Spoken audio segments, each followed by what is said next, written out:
Dial 112 पर 100 call, भूमाफियाओं पर दर्जनों मुकदमे, सीएम को कई पत्र, पीएम को कई चिट्ठियां, लेकिन भूमाफियाओं का दबदबा इतना कि निर्दोषों की कहीं नहीं सुनवाई।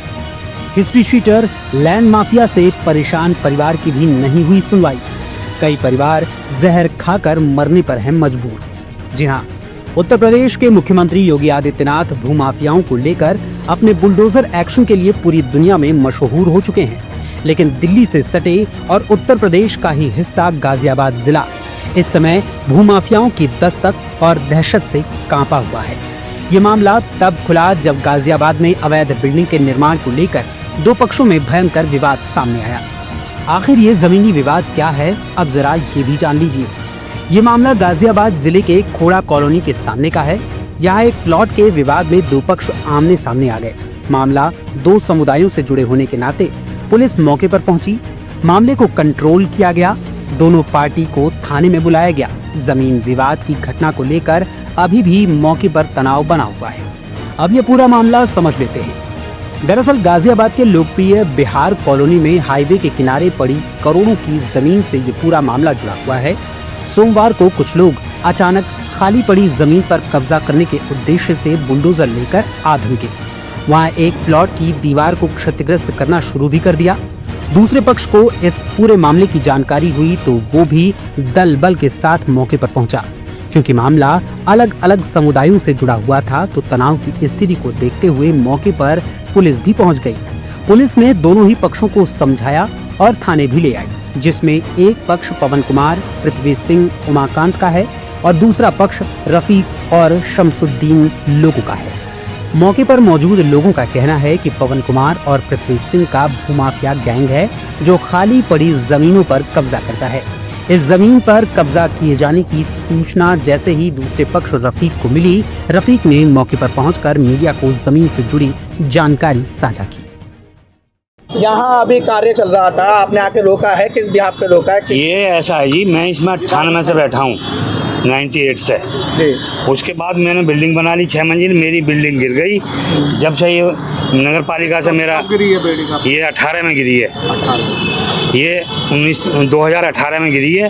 तब से मेरा नगर पालिका का वो चल रहा है। इन्होंने क्या करा, फर्जी तरीके से 27 के कागज़ लगा के और उसका वो स्टे कर दिया, स्टे करा के अपने फेवर में करा लिया। ना तो उसका एक भी बयान हुआ, न कोई तारीख दी। वो मैडम ने पैसे लिए। कितने सालों से आपका विवाद आपस में चल रहा है? ये तो 5-6 महीने 8 महीने से है इनका। तो कोर्ट का जो आदेश है वो किसके पक्ष में आया है? इन्होंने 27 का बयान करा दिया। ये 27 का कागज लेके और 28 पे कब्जा करना चाहते हैं बस। नहीं तो इस पे तो लेखपाल आया होगा, मौके पे बताया होगा। हमारे पास रिपोर्ट है, सब कुछ है। तो वो कोर्ट ने नहीं देखी? ना जी, कोई कागज ही नहीं मांगा उनने। तो क्या मानना आपके, कोर्ट ने गलत आदेश दिया है? कोर्ट ने गलत आदेश दिया है। अच्छा, पैसे लेके दिया कोर्ट ने आदेश। अच्छा, और मैं तो योगी तक जाऊंगा जी। क्या नाम हुआ आपका? मेरा नाम रफीक है जी। अच्छा रफी भाई, पूरे मामले को लेकर दूसरा पक्ष भी अपना इस जो प्लॉट है उसका अधिकार जमा है। हाँ, पुलिस भी मैंने आई है। कह दिया SIT जांच करा लो। अगर मेरा खसरा नंबर नहीं है तो मुझे प्लाट मत देना। नहीं, आखिरी में जाके सारा जो विवाद होता है कोर्ट में जाके पहुंचता है और कोर्ट ही आपके खिलाफ हो गई। आप कहाँ पहुंचेंगे अब? हाई कोर्ट जाऊंगा, उसके बाद योगी जी पे जाऊंगा। तो जाओगे जब 28 नंबर है हमारा 28 है, देख लो कागज है। नहीं, हम क्यों भाई, हमारे पास 28 के कागज हैं। जो अपने कागज आपने कोर्ट में नहीं दिखाए, कोर्ट में पहुंचे? कोर्ट में देखे ही नहीं मैडम ने। फिलहाल जिस पक्ष पर कब्जा किए जाने को लेकर दूसरा पक्ष रफीक सवाल उठा रहा है, उसमें से पवन कुमार का कहना है कि जमीन पर बरसों से विवाद चल रहा था। मुकदमा कोर्ट में लंबित भी था।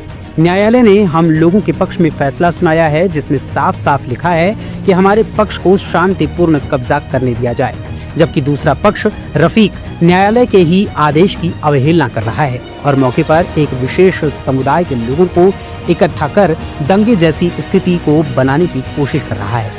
फिलहाल दोनों पक्षों ने पुलिस के सामने अपनी अपनी राय रखी है और अपनी अपनी बात रखी है, लेकिन पवन कुमार, पृथ्वी सिंह माफिया गैंग का नाम पहले भी जमीन कब्जे के मामले में कई बार आ चुका है। गाजियाबाद से ही जुड़े अनुज गुप्ता ने 30 दिसंबर 2024 को प्रेस कॉन्फ्रेंस कर अपने सीधे परिवार को भूमाफियाओं द्वारा परेशान किए जाने की घटना का खुलासा मीडिया के सामने किया था। इस मामले में अनुज गुप्ता ने भू माफिया गैंग और स्थानीय पुलिस की मिलीभगत का भी खुलासा किया था। 2 वर्षों से हमारे पीछे एक सक्रिय भूमाफिया समूह हमारे पीछे लग गया, जिसमें पिछले 2 वर्षों से वो हमारे ऊपर जान से मारने की धमकी दी जा रही है, हमें परेशान किया जा रहा है। आपने पुलिस में इसके लिए कंप्लेंट करी? पुलिस में कंप्लेंट मैंने थाने में जाकर कई बार कंप्लेंट करने की कोशिश की, कई बार लिखित रूप से और मौखिक रूप से भी वहाँ पे जाना किया। 112 पे कई बार सैकड़ों कॉल करी गई है मेरे द्वारा, परंतु थाने पे भी हम जब भी गए तो हमारे को वहाँ से हमारी एप्लीकेशन लेने से मना कर दिया और हमारे जो अपराधी थे हमारे खिलाफ जो षड्यंत्र रच रहे हैं, जिनके खिलाफ हमने उनके नाम भी दर्ज कराया गया। परंतु यही नहीं, अनुज गुप्ता की मां ने एक वीडियो जारी कर भूमाफिया गैंग और पुलिस के खिलाफ कब्जेदारी की पूरी घटना का खुलासा कर सीएम योगी आदित्यनाथ से भूमाफिया गैंग पर कार्रवाई किए जाने की मांग भी की थी। मैं उर्मिला गुप्ता, स्वर्गीय शिषपाल गुप्ता की पत्नी, लोकप्रिय बिहार, घोड़ा मखनपुर, मकान नंबर 7 में रहती हूँ। 30 तारीख को मैंने पत्रकार से गुहार लगाई कि ये भूमाफियाओं के द्वारा हमारी रक्षा की जाए, और ये पुलिस वाले भी मिले हुए हैं उनसे और हमें बार बार तंग करते हैं और हमारे को बहुत परेशान कर रखा है, और हमें योगी जी से हमें मदद चाहिए। भूमाफियाओं द्वारा जमीन कब्जा किए जाने के इस पूरे कृत्य को एक छोटे बच्चे ने भी अपने कैमरे में कैद कर अपने परिवार के साथ की जा रही गुंडागर्दी का और गुंडों की मनमानियों का खुलासा कर दिया था। ये वीडियो भी काफी वायरल हुआ था। I was on the floor and I saw this guy. I want to kill him because he's stealing the property without no reason and I hate him. अब इसी भूमाफिया गैंग पवन कुमार, पृथ्वी सिंह और उमाकांत का नाम दोबारा जमीन कब्जा किए जाने के मामले में सामने आ रहा है। फिलहाल वर्तमान में भी काम जारी है। स्थानीय खोड़ा थाने के एसओ आनंद मिश्रा भूमाफियाओं के पक्ष में हैं और राजस्व विभाग की स्पष्ट रिपोर्ट होने के बावजूद भी काम नहीं रोका जा रहा है। न्यायालय के द्वारा भी 1227 और 1228 प्लॉट पर स्टे है कि इस जमीन पर किसी भी तरह का निर्माण कार्य नहीं किया जा सकता है। स्टे होने के बावजूद भी विपक्षी पृथ्वी सिंह, गैंगस्टर भूमाफिया पवन और राजेंद्र ने इस जमीन का बैनामा और लोगों के पक्ष में कर दिया है। स्थानीय पुलिस का भी नाम इस पूरी मिलीभगत में सामने आ रहा है, लेकिन अब ये मामला उच्च स्तर तक पहुंच चुका है।